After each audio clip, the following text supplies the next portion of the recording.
আসসালামু আলাইকুম। এনএফসি কিচেনের পক্ষ থেকে সবাইকে স্বাগতম জানাই। আজ আমি আপনাদের মাঝে শেয়ার করব ক্রিস্পি, স্পাইসি আর মজাদার চিকেন পাকোড়া, যা খেতে একদম রেস্টুরেন্টের মতো লাগবে। বাইরে মুচমুচে, ভিতরে নরম। এই চিকেন পাকোড়া খেলে একেবারে মন ভরে যাবে।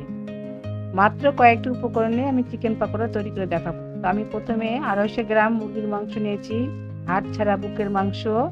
তাতে দিয়ে দিলাম 1 টেবিল চামচ আদা রসুন পেস্ট, আর দিলাম 1 চা চামচের মতো লবণ,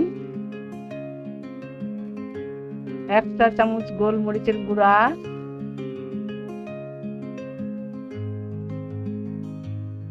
হাফ চামচ মতো শুকনো মরিচের গুঁড়ো, 1 চা চামচ গরম মশলার গুঁড়ো,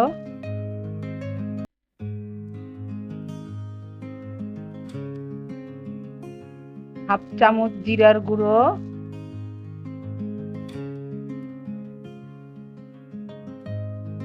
হাফ চামচ ধনিয়ার গুঁড়ো,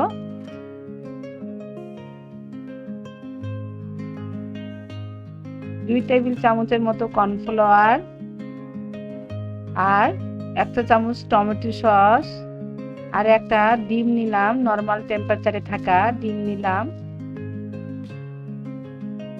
আর ডিমের একটা গন্ধ থাকে, সে গন্ধটা দূর করার জন্য আমি একটু লেবুর রস দিলাম। আর নিলাম 1 কাপের মতো ময়দাটা আমি চেলে নিয়েছি। এখন আমি একবারে ময়দা না দিয়ে অর্ধেকটা দিয়ে আমি এখন হাতের সাহায্যে মেখে নেব চিকেনগুলোকে। আবার একটু দিলাম ময়দা, দিয়ে হাত দিয়ে সুন্দর করে মশলাটা যেন ঢুকে যায় মাংসের মধ্যে, সেভাবে ভালো করে কচলে কচলে মেখে নিতে হবে। যে আমি 30 মিনিটের জন্য মেরিনেট করে রাখবো মাংসটা। 30 মিনিট পর ফিরে আসলাম। তো আমি চুলাতে একটি ফ্রাই প্যান বসিয়েছি। তো পরিমাণ মতো তেল, ডুবন্ত তেলে ভাজতে হবে।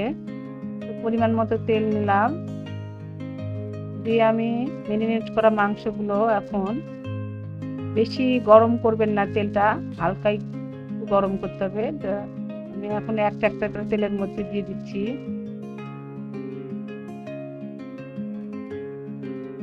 তো চুলার আঁচটা লো ফ্লেমে রাখতে হবে, বেশি হিটে রাখবেন না, তাহলে চিকেন পাকোড়াগুলো পুড়ে যেতে পারে। আস্তে আস্তে ধৈর্য নিয়ে ভাজতে হবে, তাহলে দেখবেন যে সুন্দর একটা চিকেন পাকোড়া কালার আসবে। তো এইভাবে চামচের সাইডে একটু নেড়ে চেড়ে দিতে হবে, উল্টে পাল্টে দিতে হবে সুন্দর করে। যখন দেখবেন যে লাল লাল মুচমুচে হয়ে এসছে, তখন বুঝবেন যে চিকেন পাকোড়াগুলো ভাজা হয়ে এসছে। তো আমার চিকেন পাকোড়াগুলো ভাজা হয়ে এসছে। তো আমি এখন তুলে নিচ্ছি একটা প্লেটে।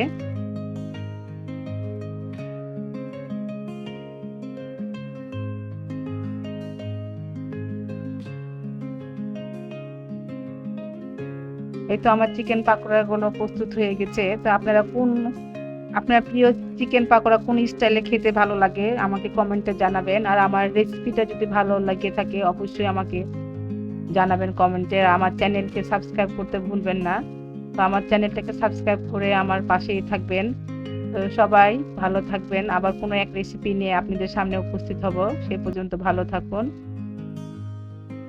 তো দেখুন কত সুন্দর মুচমুচে হয়েছে, খেতে ভালো লাগবে। তো আজকের মতো বিদায়, আল্লাহ হাফেজ।